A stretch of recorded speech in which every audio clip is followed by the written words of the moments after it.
All right. Hey, everybody. Welcome to wasmCloud Wednesday for Wednesday, October the 15th. I think we got a pretty quick agenda for today, but maybe we'll come up with fun discussion like we did last time. Real quick, before we got started, I wanted to invite Ian. You did kind of like not quite an impromptu demo, but impromptu presentation last week and kind of all happened really, really fast. I wanted to see if you wanted to introduce yourself formally, I guess, to the wasmCloud community. We always like having people do that when they come into the call. Yeah, thank you, Brooks. I'm pretty excited to be here. Before last week, I didn't know anyone had even looked at wasmCp or our project. Corey and I had just been kind of pushing out commits into the void. So it's cool that someone finds it useful or interesting. I'm excited to like work with everyone here going forward on that and get it working on wasmCloud. And then my own background, I have been mainly in DevOps and infrastructure since I started my career in the industry in like 2018. That's like when I graduated college. I worked at Atlassian and then a startup called Extend for the past 5 years. Corey and I were like the two first infra people there, and we built basically a totally serverless platform that ended up being pretty successful. We left that both together to be partners in something new, something unspecified related to MCP that we're still trying to figure out. We were just basically looking for a problem to solve and a way to solve it. And wasmCP is kind of like one solution that we've been working on. Um, but it would be awesome if it's a solution for other people too. Um, I'd say like I have some specific experience in AWS Lambda, if anyone here ever has questions about that, since that's mainly what I worked with the past 5 years, and with CDK, Cloud Development Kit. But yeah, anyways, thank you. Yeah, thank you, Ian. Really great to have you here. I think it was really cool. Maybe either Bailey or Liam pointed me over at the wasmCP project. I don't know. The intersection of WASM and AI stuff is just really interesting right now. There's so many different like approaches and people trying to tackle the whole MCP server thing, which is pretty cool. Yeah. I don't know if I had anything else, but welcome Ian.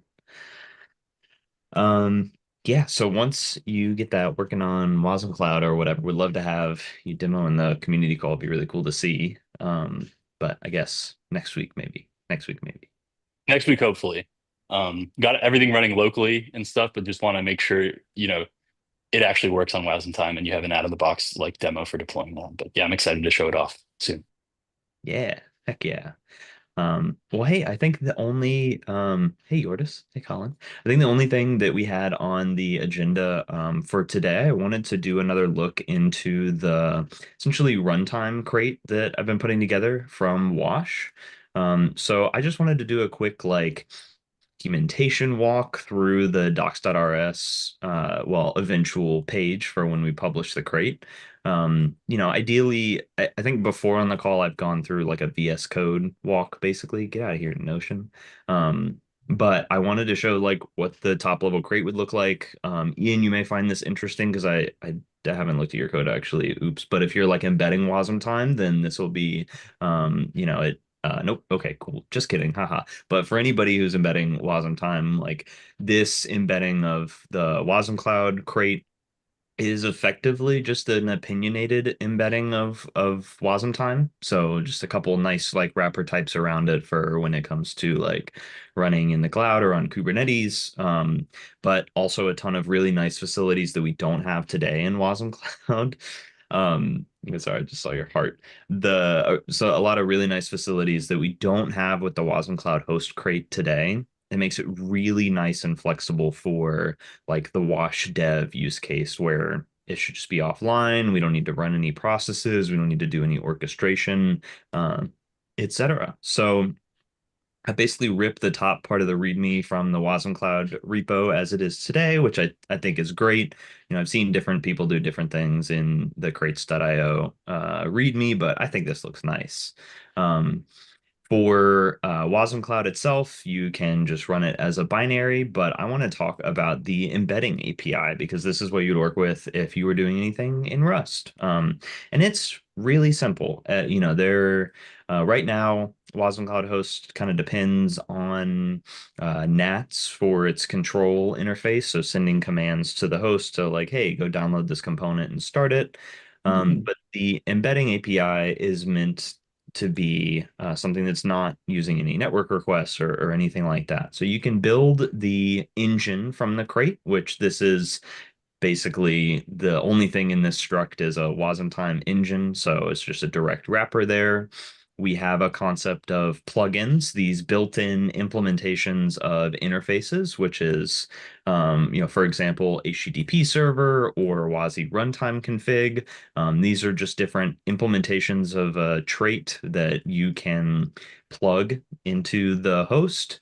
You can build and start the host, and then it's as simple as that for starting your first workload, which workload is what we are dubbing essentially a collection of components that will run as a part of like one bundle. They have a namespace, they have a name. You can think of a workload kind of like a WADM application if you're familiar with the current system that we do in wasmCloud. So we got all the nice things in here. We have one public re-export. I really wanted this to work a little bit more a like pinning the version of wasmTime for when you embed this crate. But really this is just for convenience. So let's do a quick walk through the different modules of this crate because there's honestly not that much. The public API surface is pretty simple. So the engine module is totally just a small wrapper around wasmTime. All of the configuration of resource limits and memory limits and which allocator to use, that all happens here. But by and large, there's not really too much to tune right now. You can provide your own wasmTime config if you've been using that or embedding it. We have some hooks into the execution context of the wasmTime engine, but the main piece of this engine module is the workload module underneath it. And this has two main structs, the unresolved workload and resolved workload. There's a ton that happens in the resolution of a individual workload. But really, let me see if I have good docs here. I sort of do. This one is probably the best one to take a look at. So a resolved workload is something that is a workload that you start, has multiple components, but some components in the same workload could have an import that a different component exports. So if you have a custom WIT interface and you want to implement that with a different component, then that gets essentially linked together through the workload resolution step. So you start with, I wish I had a diagram of this instead of just waving, but you get the idea. One of the first examples we use for this in Wash is using a plugin to implement WASI Blob Store. So it exports all the WASI Blob Store interfaces and it imports Yortis No, and it imports WASI file system, which is available to all components. So that way, different components in the same workload, they can call each other's imports and exports directly. So this all happens during the instantiation of like when you say go start the workload during that first setup piece. And then from there, you can instantiate different instances of your components that are in the workload. Now, these are also bound to WASI 0.2 interfaces. That's the base essentially of all of the interface support in wasmCloud. So uh, effectively, the WASI HTTP and WASI CLI worlds are the ones that you get for free. And then everything else is either a built-in plugin or satisfied by a different component in the same workload. So this is something that's very analogous. That resolution step is very analogous to today's wasmCloud links, except you don't really have to specify each and every one every time. Like right now with the application structure, if you have 10 different components all linking to each other, you have to specify all of that. But during workload resolution, I guess it can't be ambiguous, but that's essentially an auto linking mechanism. And it just connects an import of one component to an export of another component, which is super, super nice. And it allows you to do that runtime linking feature that wasmCloud lets you do today instead of having to like compose or whack together components ahead of time if you wanted to keep them separate. As I'm talking through this, folks, please feel free to raise hand and ask questions and things. But I just wanted to do the quick walk.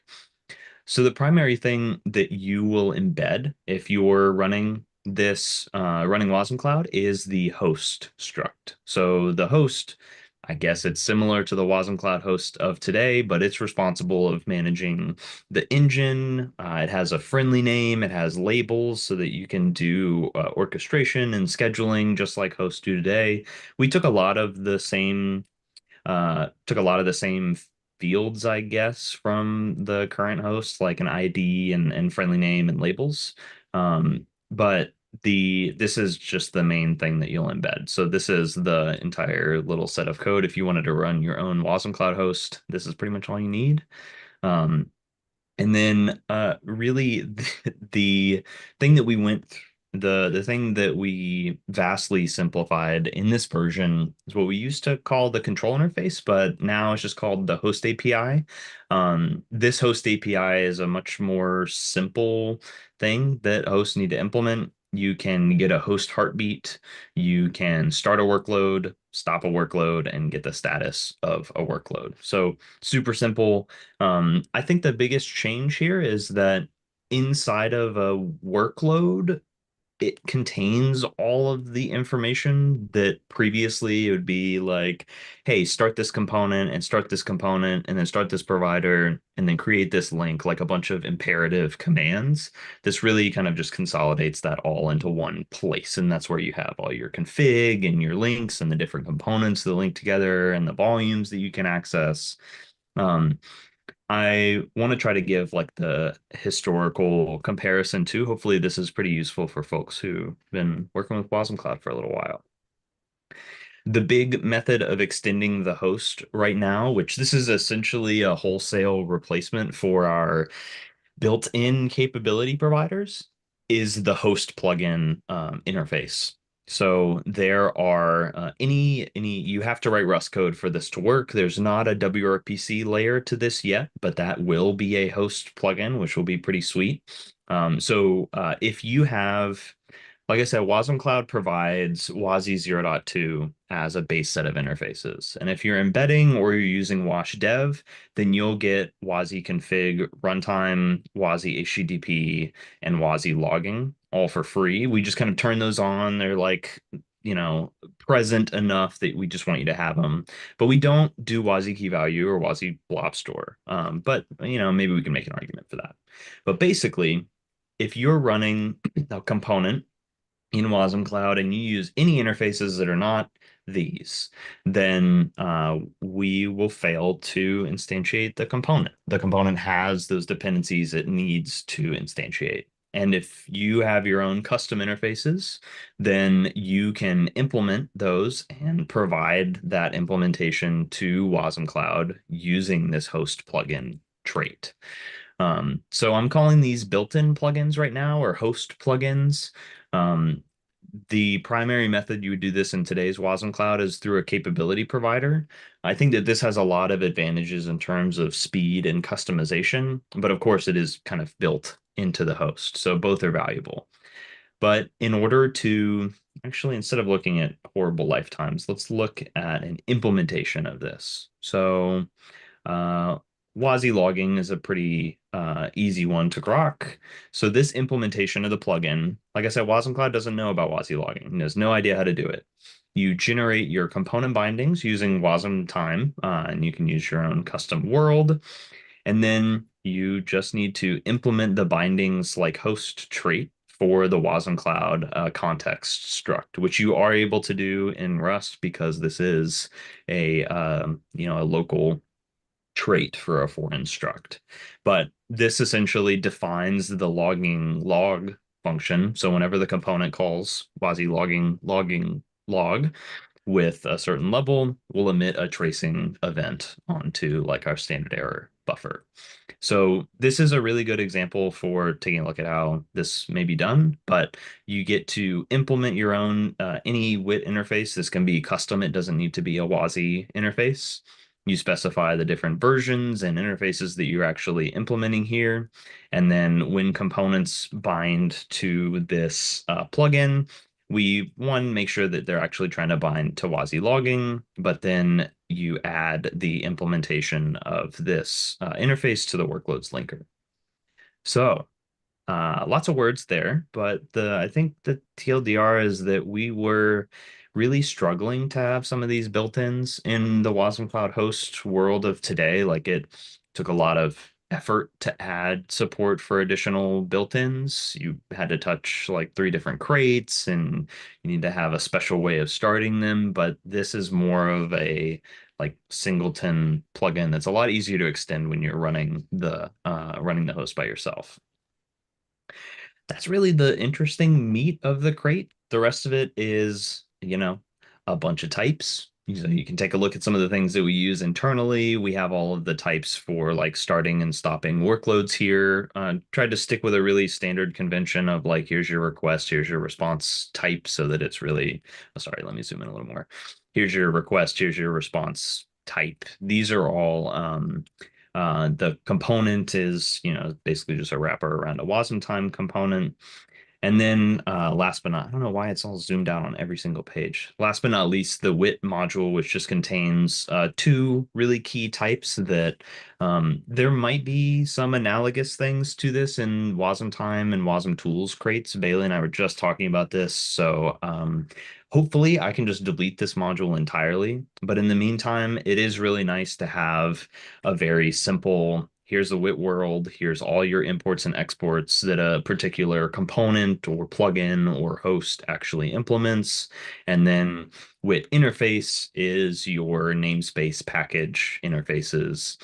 This is a Simver version, which works pretty well. Like it handles like the 020s, the draft interfaces of the world. But I think as an extension, would love to have uh, on the host side, like a version constraint. Like I can support WASI HTTP 020 or 02x and then also 0.3 or something like that. Thank you all for being like my sounding board for all ideas today. And then notably something that I feel like I've been talking about this a lot is that when you think about links between two different components, it's really just a configured import or export with a set of config, right? It's a configured import or export.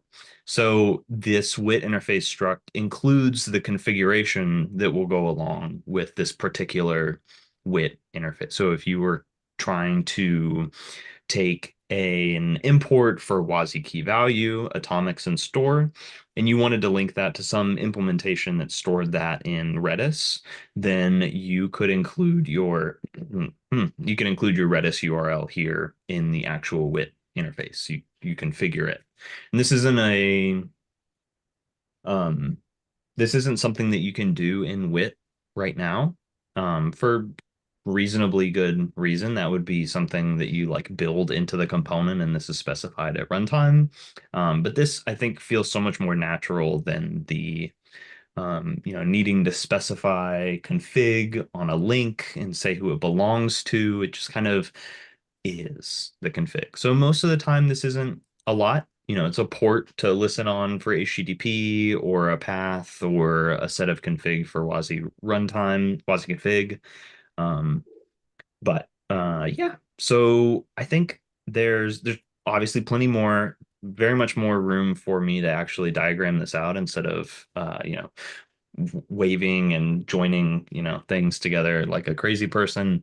But I hope that this was useful and or informative for the current WASM Cloudians of the world and was neat to just kind of take a look at this embedding API.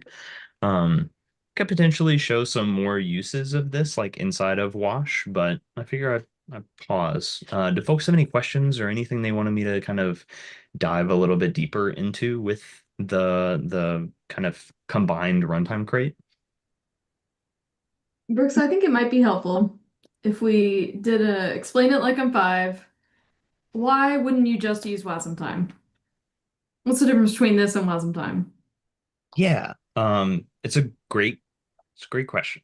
So for most of the for most of the facilities around just like starting a component, this is like pretty similar in API to wasmTime. Like if you wanted to embed or run wasmTime on the CLI layer, um, that's not too bad.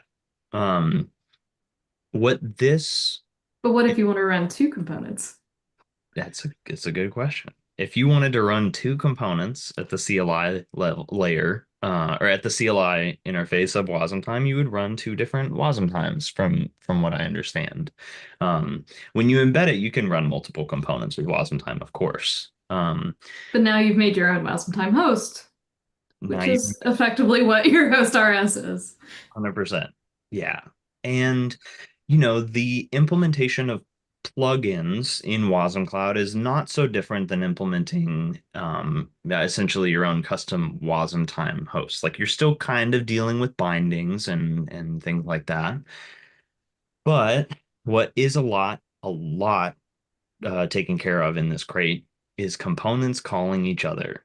That is not an easy thing to do with just like straight up wasm time, unless you kind of well, wow, Whack exit, 'em. unless you whack them, or you decide like, okay, well, this component's going to call this other component, but I'm just going to make an HTTP request from component to the next. That step where you dynamically link one component's export as a function to another component's import as a function. This is the thing I keep waving about. That requires quite a bit of lifting and lowering values in and out of the same store. If you have a resource that needs to pass between components, then those types essentially get type erased, but then reconstituted later, yada, yada, yada. If for those who are Oh, nice. Yeah, okay. So yeah, Ian and Corey, you guys are using the whack graph crate when you compose things together. Yep. Um, which is awesome. Like that is the also a totally valid scenario in Wasm Cloud now. Yeah, it really just depends on if you wanted to whack them together to have the final artifact or if you wanted to have like two separate ones, like some other reusable component. Um, And so the only reason why you wouldn't just whack to solve that problem, why you would have to build your own host, is if you have plugins that are implemented inside this host that expose interfaces that have a different lifetime than the workload component that it's linking to. And so basically, how do you share a resource that's provided by this host plugin to the component that's trying to use it? And so WASMtime itself doesn't support plugins. This implementation lets you run multiple workloads with plugins. And that is as simple as the explain it like a five. Why would we do all this work? It gives you all of that. I just made an incredibly dumb mistake. I like sent people to localhost 3000. Hold on, I'll pull up the file that has the interesting stuff in it if folks want to take a look. And I just click on it without looking at it. I'm like, it's not working. I'm like, Yeah, no, that's how a phishing attack happens. that's me. That's me. I'm sorry. But You've had your hand up for a little bit. Sorry. true, true. Okay. I'm actually curious to see, like, obviously at some point, if it will make sense for WASTime to actually be fixing this type of problems or not, or well, like, and obviously make it work, put in production, test it or whatever. But like, what's the end goal? When it comes to WASTime and the upstream and like all these tests that you're doing around it.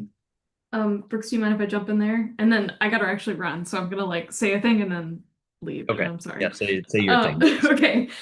Essentially, WASMtime, right, has its embedding API, but it doesn't handle the like top level async runtime machinations that happen when you're trying to schedule different workloads on top of it, right? It just says, "Oh, you want me to create this one instance, I will create this one instance." So it's that level of the embedding. I do think that there should be a general purpose embedding of wasmTime that's async enabled, component first enabled, right, and gives you plugins. And I think this is what this is. So that is effectively the goal. And we're not including anything that's like weird or specific, right? This is very much like you saw it. Brooks just gave you the full rundown. Now we did that over an hour of live code pair programming this morning. But he gave you the speed run, which is probably that's why I was like, all right, let's take a step back because we went through the pieces and parts. But yes, essentially, you have to have something that owns the async runtimeness of the whole thing, right? And wasmTime can't have that because it's written to be at that layer that's a little bit lower that gets embedded. So is that engine like even a layer below wasmCloud? Like it have nothing to do per se with wasmCloud? Is that your intent? It's like that layer reusable thing that we all have fun and like you're cool? Yeah, I feel that wasmCloud is how do you run WebAssembly in the cloud? And our next version of that is with our operator, which embeds this host that Brooks created, and focusing on how to create the right bindings between like volume mounts and blob storage and key value, and that's WasmCloud, right? But how do I create a pluggable host that lets me add these different types of extensions? That's this generic thing that's the wash runtime. Yeah, I would maybe just add in some of my own color there. I don't want the wasmCloud crate to be doing a bunch of special wasmCloud things. I feel like it's in a lot better of a state now with the plugins and with the way that we can link components together because you can implement interesting interfaces in terms of a component and special not a special like capability provider. Like we're pulling down things using like the wasm OCI spec. I think that, well, I'm not saying that anything in this crate is on the level of wasmTime, but I would honestly be happy to contribute anything that is helpful for embedding upstream. Like um I think that what wasmCloud what we do really, really well, bye Bailey, is try to take an eye of developer experience to the Wasm in the cloud situation. And so I don't want to keep I don't feel any need to keep that special sauce away. But um yeah. Ian, I think you also had, I don't know if you came off mute to ask your question, but your question in the chat was really cool too. Yeah, that's what I was going to ask about. Just in our exploration, Corey and I are, we discovered that wasmtime serve doesn't reuse instances across requests. It's like every request is like a whole fresh instance of your composed component serving it. But I didn't know why that's the case, or if that's an assumption that wasmtime is making in its implementation, or if it's a built-in constraint of the component model or anything. But it sounds like you kind of answered some of those questions for me already. Yeah, I wonder if I could pull up some specific code, but yeah, there's a couple different steps. And so what wasmCloud does right now is, and you could do it with the wasmTime API too, is you take your component bytes and you compile them into a component. Like that's the struct in the crate. You get a component, and then you can use the linker to create a pre-instantiated instance. So it kind of like does the compilation, it interprets the component. I don't know all the steps that it does, but essentially does a little bit of pre-work for this ready to go pre-instantiated, so it's not like a live instance yet. And then whenever something like an HTTP request comes in, we instantiate, yes, a brand new component. It's got its own like little slice of memory, totally fresh, handles the HTTP request, and then returns the response. I'm speaking from HTTP perspective, but it works the same for all like imports and exports. Um, that's not a constraint of the component model. It's just a choice. One one reasoning for it is that it's so fast and cheap to instantiate on the fly that it's almost like not worth having like holding on to the memory of specific instances for a long time, especially because like these WASM components are single threaded, so it can only handle one request at a time anyways. Um, what we do have a facility for in the wasmCloud crate that's that's not implemented but will be soon is the notion of a pool size so that you can say, hey, keep 15 instances of this component like actual instantiated and ready to go, and then call from those first. So if you wanted to kind of optimize for your like initial handling speed, you could set up some pools. As far as why, um I don't actually think I have a great answer for you for like what other than like not holding on to resources passively, or like, yeah, zero cold start, um like enforcing that you can't have like state that persists from one to the next. Victor, I think, has a good point around isolation too. I don't know if Victor, you had a little bit more you wanted to say there, but I guess this is all really just to say that it's not a limitation of the component model itself. And so in this, I hope I can expose some nice knobs for you to turn if you wanted to play with reusing instances, not reusing instances, stuff like that. Yeah, that makes sense. I asked mainly because that totally determines how you design your WIT and your components and everything is like that assumption, whether it's there or not, and whether you're going to assume that's always going to be the case. So it's pretty important. I feel like when you're writing WIT to like keep that in mind because your shapes would look totally different in either case. So it's just interesting to think about. Like if there was suddenly like support for reusing some instance across HTTP requests, I bet that a lot of existing components would just not work with that paradigm at an interface level, just like in terms of the design, the architecture. It's pretty interesting. Aren't we Yeah. all replicate in Erlang anyway? Oh no, Erlang reference. So to jump in here a little bit, you can reuse a component right now. It's just not recommended.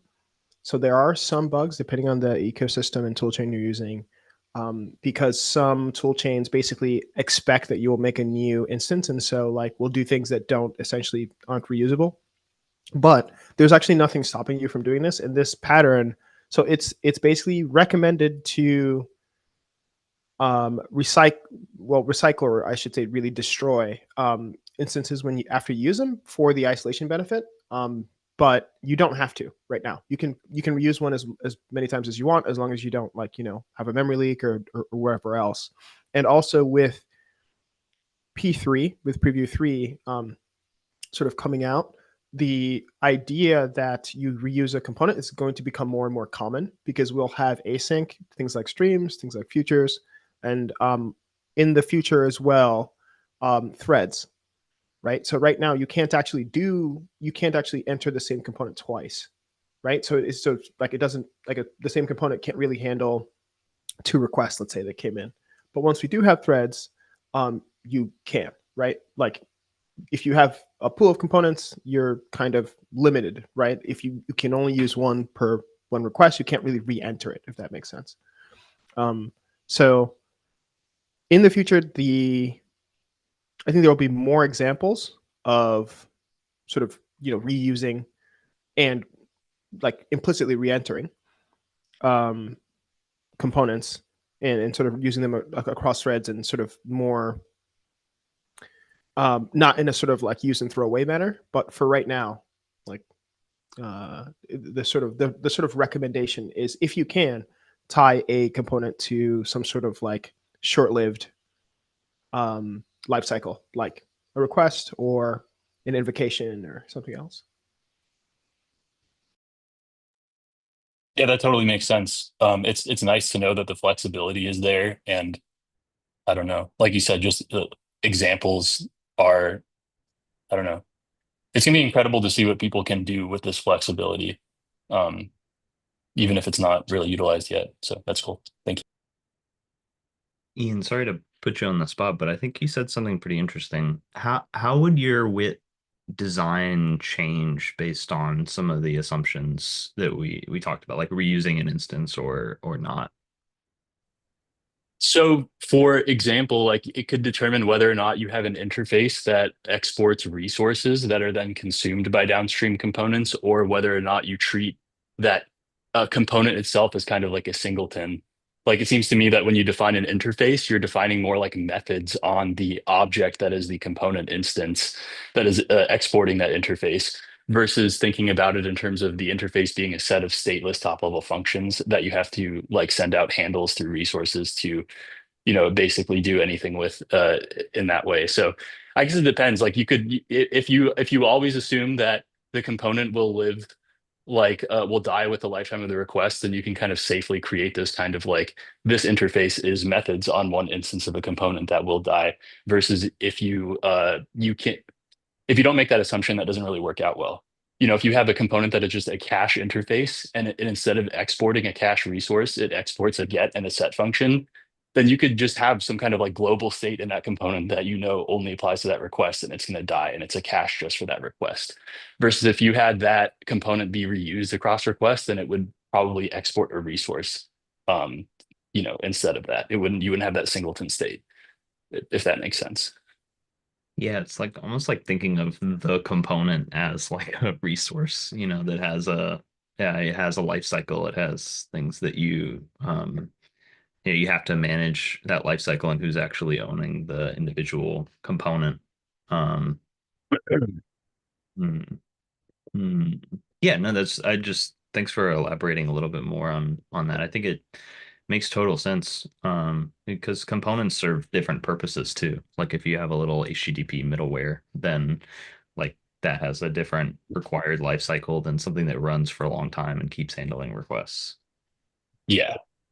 Yeah, we're still like learning too. Like if you look at this history of wasmCp, you will see the most drastic evolution of wit from someone who doesn't know anything to someone who still doesn't know that much more, and it's still going. So, um, yeah, basically, like if I ask stupid questions because I'm new, but thank you. That makes sense.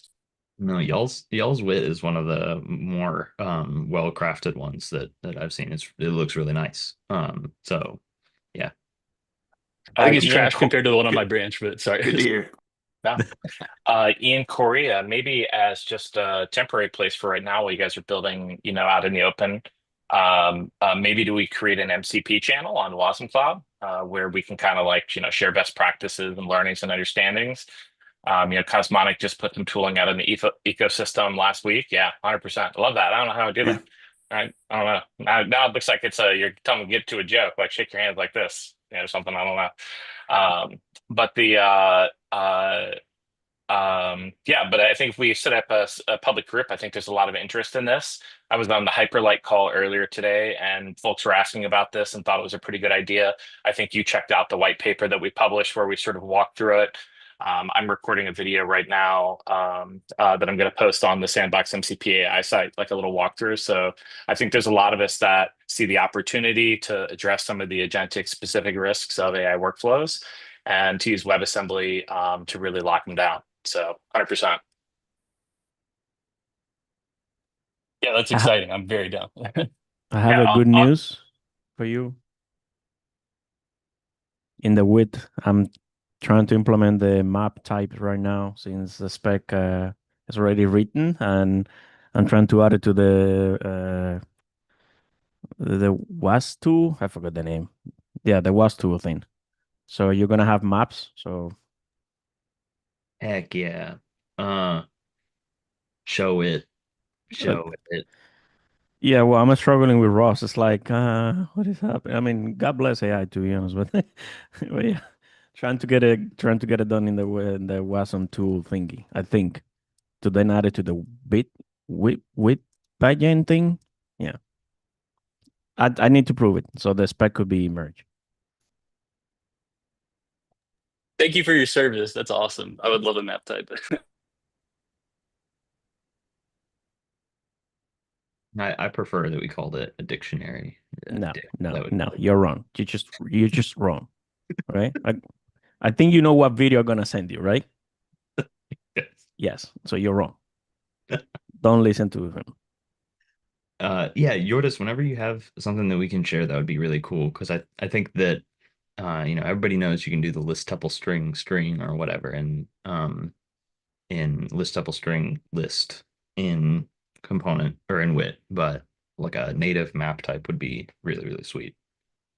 I would definitely take some support in the future if you guys can duck food it and like screw with it because I honestly, don't have the uh time for that duck fooding at the moment.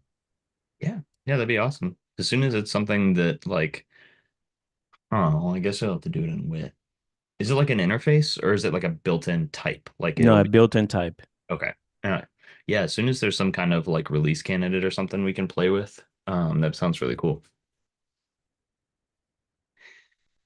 Cool, cool, cool. Um, well, hey, I think that's all. Thank you all for the awesome discussion. Liam, you said you created the channel on the wasmCloud side. What's the channel? Hashtag MCP. Hashtag MCP, the coolest place to talk WASM and AI in 2025. WASM Cloud Slack, MCP. Okay, whatever. But I think that was all that I had on the agenda for today. Thanks, folks, for the awesome discussion following some of the great WASM time stuff. But is there anything else in the WASM ecosystem or WASM Cloud world that folks wanted to discuss today? We got some free time. Well, I have a question for Ian. So you're not cool. Ian is. Ian, are you familiar with the agent client protocol? I'm working right now implementing it. So are you gonna add it to your MCP thinking, Wasm? Agent client protocol. Yeah, that's something new from Anthropic. No, from Zed. So Zed and IntelliJ, both of them are actually on top of it. So if you implement that, I'm gonna appreciate it. That'll be freaking cool. Yeah, I haven't heard of it, but I'll look into it. It sounds like, is it basically an MCP alternative idea? Like I've seen UTCP, for So example. yeah, so MCP is for the tooling perspective. This is from the Yeah. agentic workflow, right? So Mhm, you have the editor like Zed communicating with agentic. So mhm. all the session management, all the models that support, all the slash commands, all the stuff, like basically is the agent part of it, not the tool. The tool is just a tool calling. Oh, got it. Okay, so this would be like if you wanted to implement Cursor yourself, you would do Exactly. something like this. Yep. Yeah, okay, Yeah. cool. So a cursor or Zed or IntelliJ is already implementing the protocol. They would just become IDs, right? They don't care what agentic thing you use. That's very cool. I'll definitely look into this. Thank you. Yeah. Yeah. I'm following your projects now. And I think Liam make the ACP channel too. Just kidding. Probably Well, we should AI. make we could do an audible now and just call it agentic workflows or something like that, and just sandbags. We're not on a standard. We're on like the direction. I'll just rename the channel. Kale AI. Yeah. Yeah, I think this is really cool. Nerds thank me. I did it myself, so welcome. I've been like entire weekend just implementing this thing. I'm almost done with the entire Z into my agent. It's kind of cool. I can, yeah. So it's so interesting to me, like MCP, ACP, all these like if we can just have this common protocol and then anybody can implement it. And it's like WebAssembly. Use WebAssembly. That's what we're yeah. Now they're Yeah, supporting competing standards. Yeah, where's the XKCD? Yeah. yeah, exactly. It's interesting, I think, that all of these are just doing like JSON. It's a JSON API. Like, JSON RPC. Yep. yeah. It's not that you're wrong, but now you're asking, like, I think you need like 20 years, I think, for people to click in the brain how it's supposed to work. I don't know. Yeah. I mean, JSON RPC 2.0 was updated last in 2013, so maybe we need 12-ish years of stabilization or something. Nope. Don't say that. Just running out of time. All right. Well, before Before we start talking about anything horrible, I think that's it for today. Thank you, Corey, Ian, Yordis, everybody for coming and hanging out. Uh, I guess look forward to next week. Please feel free to reach out on the wasmCloud Slack if you're running into issues too with Wash. Like, feels like something that should just work like out of the box for what you guys are doing. So I want to make sure that that's the reality. Yep. Also, put the use the links stuff in the MCP channel, by the way, for cool projects. I already put the agent protocol there, although we haven't done it. Oh, cool. Sweet. From what I'm seeing, the MCP has all the market share here in the space. From out just talking to like various adopters and things like that. And not that A2A I think is a bad idea, but I think that there's something about MCP that's just so simple that it kind of reminds me of the success of HTTP and other, pretty basic protocols in their infancy. MCP is just easy to get working. It's easy to get started. And with technologies like wasmCloud, I think it's pretty easy to do so securely. So Yeah. I think there is a real here. I mean, I'm talking to enterprises that have over 1,000 MCP servers built. I was looking at one the other day, a big insurance company, like not somebody you would expect to be a big adopter, and they had like 670 MCP servers already deployed. So I think this is just going to continue to explode and to grow. Yeah. Yeah. One thing I'm excited, the reason why I got really excited with the agent client protocol is IntelliJ decided to integrate with it. So that's like big chunk of the enterprise already in the IntelliJ tools. So Yeah. it's Yeah, not that makes just sense. Z editor, which kind of smaller, but like, you put IntelliJ there having fun in the protocol, and I'm like, okay.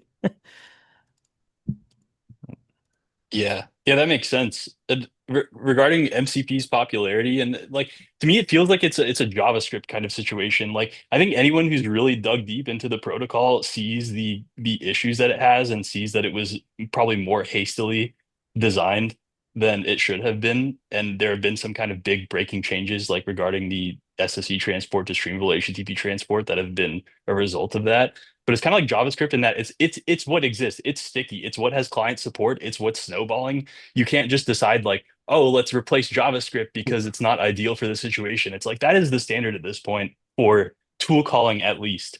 And the rest of the protocol is basically unimplemented by clients at this point.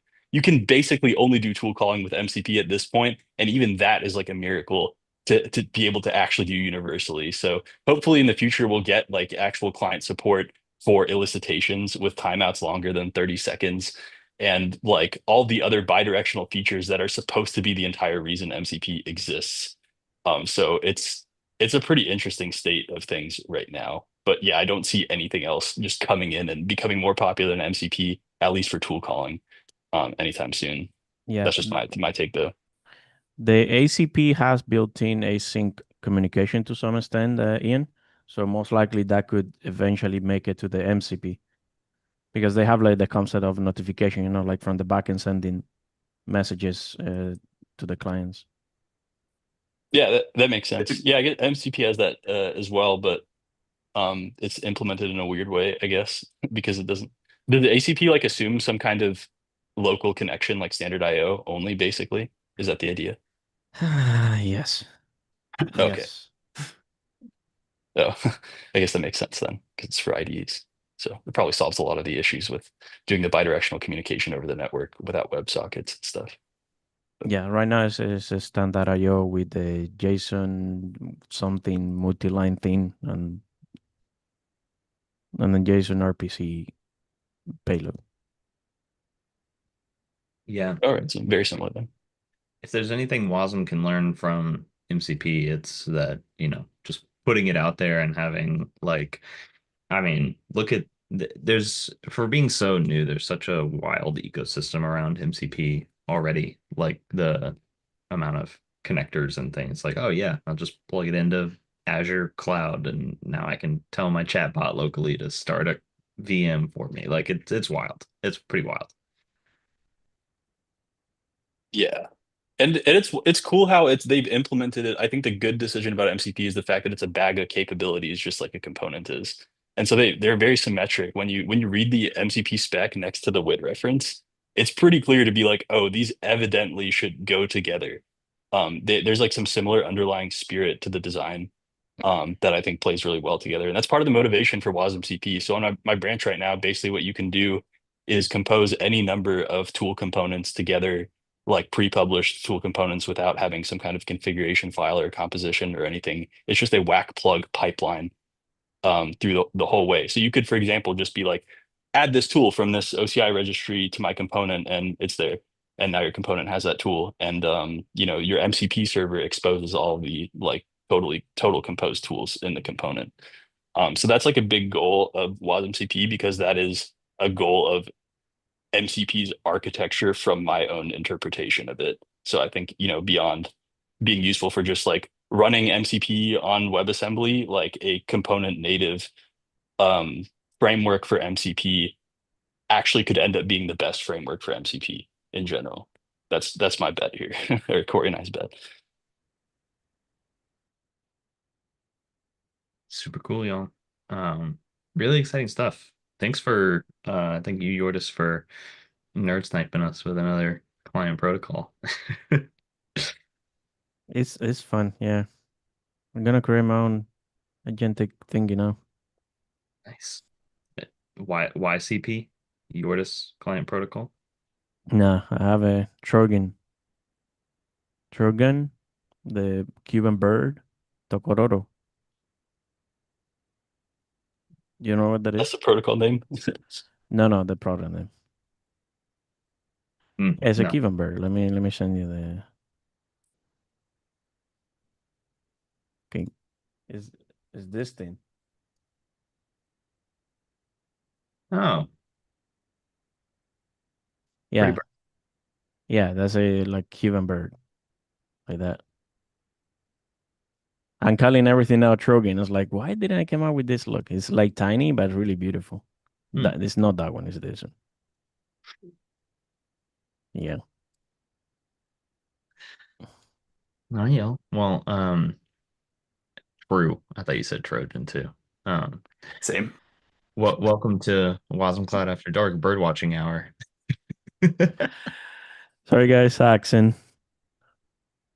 All right, everybody. Well, thank you so much for coming to the weekly this week. See you next week. Um, yeah. Have a great rest of how many times can I say week? Have a great rest of the week, everybody. Have a good one. Happy Wasm Time Wednesday, Wasm Cloud Wednesday. I'm still Happy learning.